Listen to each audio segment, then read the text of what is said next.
So this is just a quick video today, just kind of off to the side.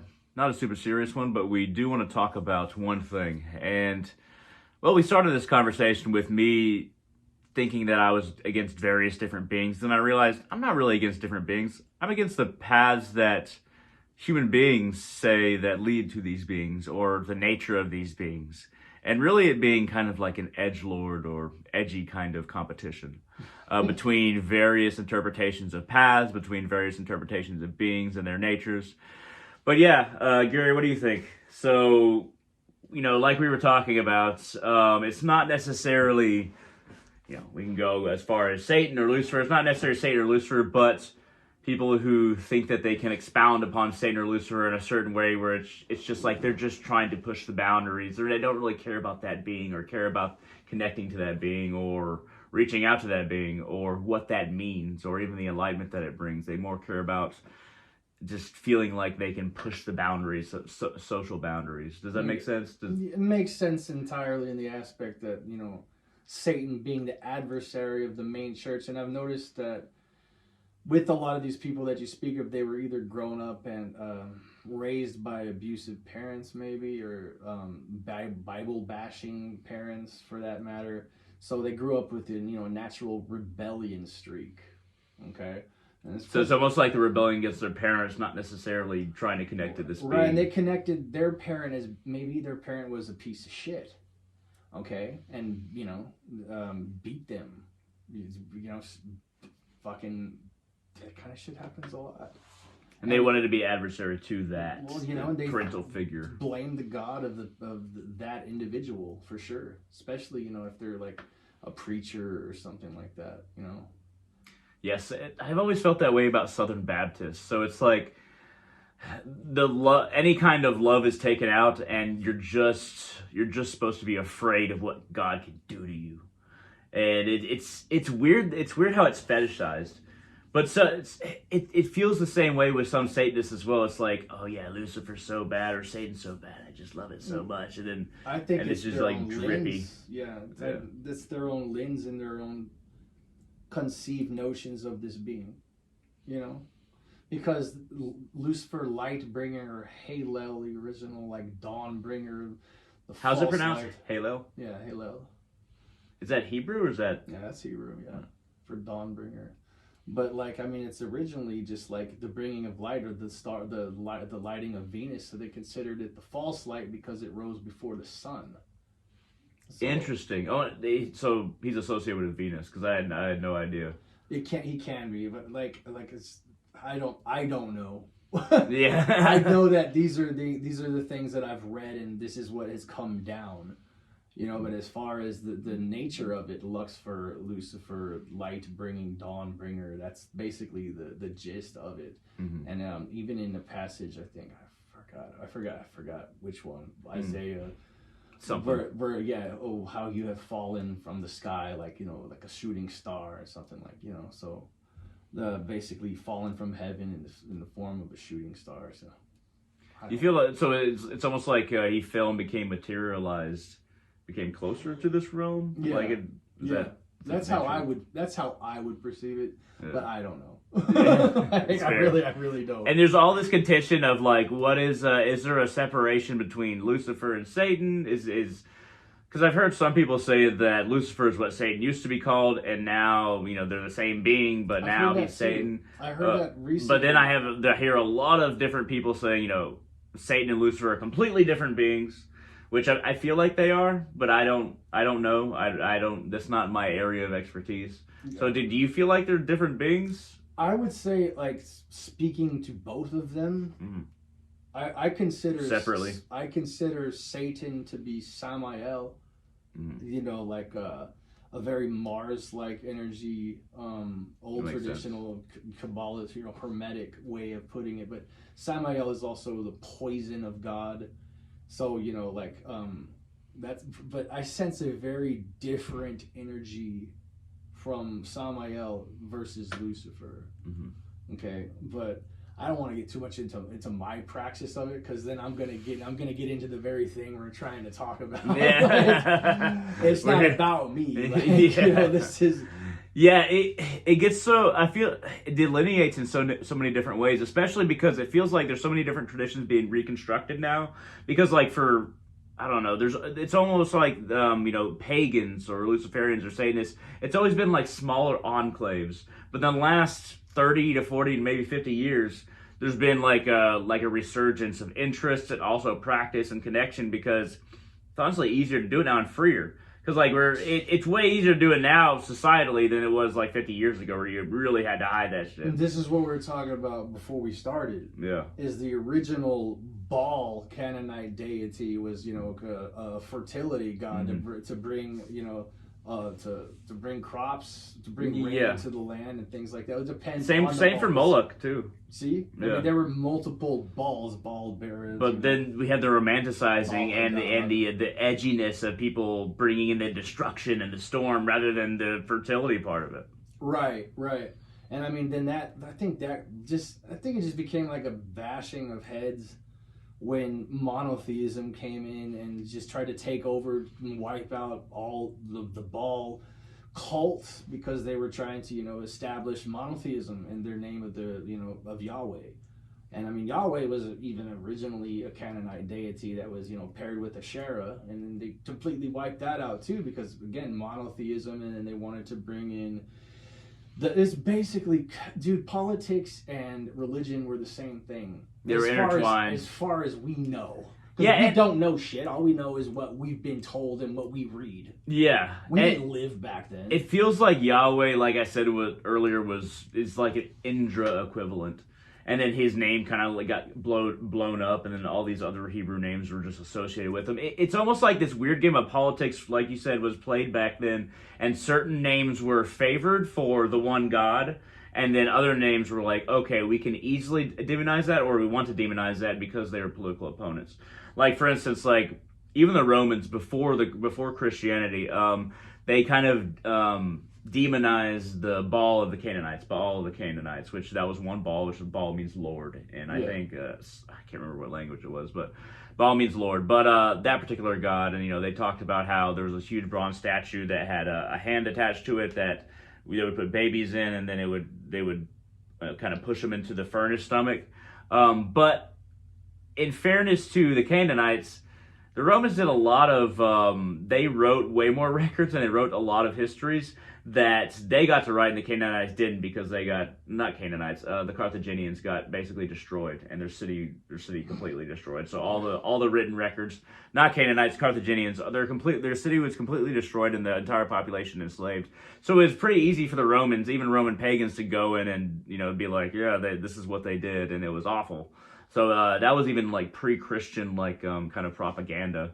So we're not really even sure about that, but we know that in the Bible that God told the Israelites to kill every single living thing in the city of Jericho, man, woman, and child. So like every single even little baby in the city of Jericho, once the walls were blown down by the horn.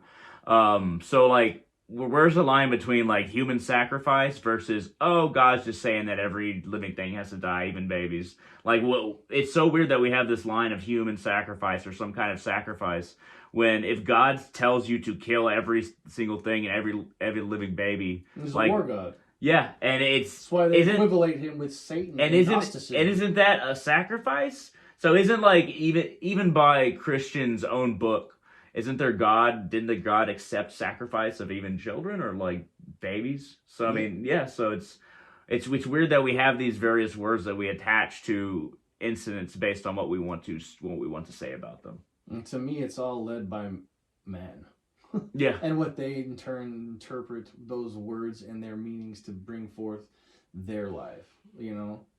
Because we were talking about this earlier. I think my relationship with, say, Odin is a lot different than your relationship with Odin. And I've worked with Odin a few times.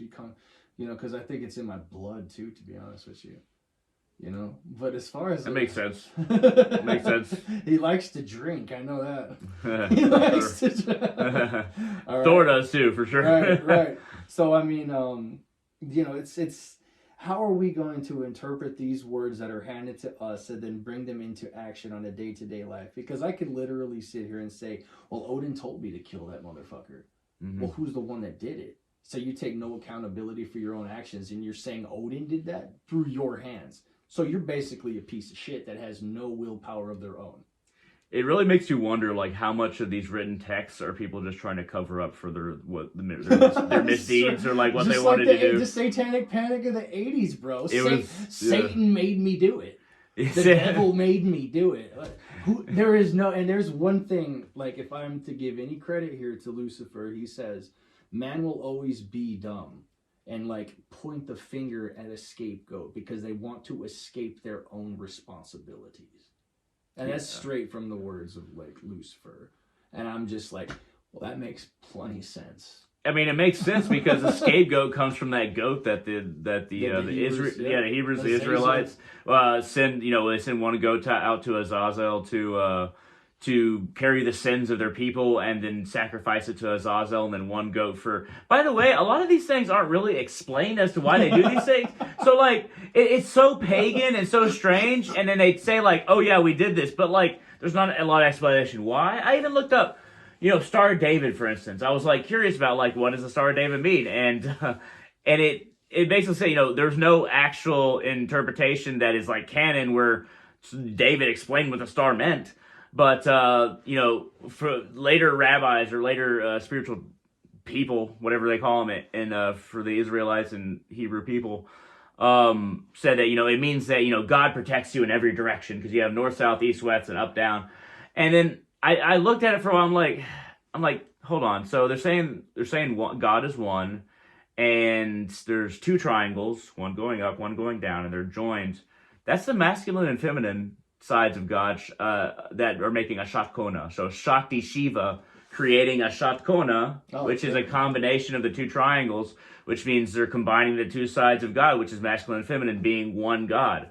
That makes way more sense than God is just protecting you because it's pointing in all directions. Like it can also be seen as the Merkaba too in the Kabbalic tradition. You know, for mysticism, it's the vehicle that we ride to, you know, project our astral bodies and things like that. So, you know, interesting. So, what's it called? The Merkaba? The Merkaba. Okay, is that what the symbol is called when you combine it like that? Merkaba, yeah. Oh, okay. If you look at the Merkaba, you can put the human figure in it, and then it's like it acts as a vessel for your astral body. Saying. But also, what's interesting with the Star of David is it's all the elements together in one. Yeah, because you have fire, water, and then how is Earth and because is it the lines? I guess the right. Lines. Yeah. So all the elements, and then that also makes sense with the. What's that thing with the candles called? This is not my area of expertise. Me neither. It's a menorah. Menorah? I think it's a menorah. Anyway, but like the different candles represent the planets that they're aware of in our solar system. And what's Hanukkah then? We're getting into areas where neither one of us are very skilled. That's why we did this video for fun. Yes, but dude, I always wonder, like, I'm always super curious because when I was studying like any religion, I'm always like, you know, what does this mean? What does that mean? 3 on one side, 3 on the other, then the center, and I think the center was representative of the sun. And the other planet. Yes. And that's a mystery tradition too, though. No, or is it part of Judaism? Well, like, see, if I was I'm not Jewish. Yeah, but I feel like, dude, every time I see a symbol or like a ritual, I'm like, I try to research and figure out like what it means. Like, what does it mean to the people that believe it? And then I with Abrahamic traditions, I run into all these walls where like they don't know. And there's the same thing with the with Mecca and in Islam with the black box and why they go around it multiple times in a circle and like why it has to be a black, but you know that's where Muhammad destroyed all the idols and it's inside. But I mean, like they don't like when you really look for why they go around it that many times, and then Muhammad actually going to the seventh heaven after from that rock in Mecca. And like it starts making me wonder about dimensions even. But then like when you start to look for answers within these individual religions, it's like they're like I don't know. We just like like it's just there, but we kind of believe it. It's a lot like that with Christianity and Catholicism too. Yeah. They don't know why they use the incense or why they do this transubstantiation. Yeah, what of the body and the blood blood. actually means. They're like, yeah, no, it's Jesus, but like, they're They like, don't doesn't even it mean understand something that deeper? They're doing magic literally in front of the whole congregation through spiritual alchemy. I think it was Paramahansa Yogananda that said that the body represents Om and the blood represents spirit. Like, he explained what it meant spiritually, but like, Catholics are like, no, it's just the body and blood of Jesus, and believe it, and through your faith, you'll be blessed. Yeah, it's like, bro. It's like, why don't people understand or try to? That's why they call them sheep. Sheeple. You can just lead them anywhere. Yeah. I think that we both love that, paganism and various gods, old gods, newer gods, all kinds of gods are like coming back in appreciation, and also just an explanation for science, because the monotheistic religions aren't more scientific by nature. Polytheism and the various understandings of polytheism and paganism makes probably more sense, I would say, but just as much sense at least. So I'm glad everything's starting to come back and all the realms are zipping back up, especially in our I understanding. don't think you could describe the three main religions without paganism. Yeah, especially not symbolically. No. Yeah, it'd be impossible. Yeah, it's a big topic. Anyway, we just wanted to share this with y'all. This has just been a video for fun, casual conversation. Thank y'all very much for watching. Do you want to plug your YouTube channel? Huh? Buddy, you want to plug your YouTube channel? Oh, yeah. No, I don't have a YouTube. You do, but don't worry about it. I've used that shit forever. It's all good. Thank y'all very much for watching. Comments below. Hit that thumbs up, like this video, and all of you have a wonderful day.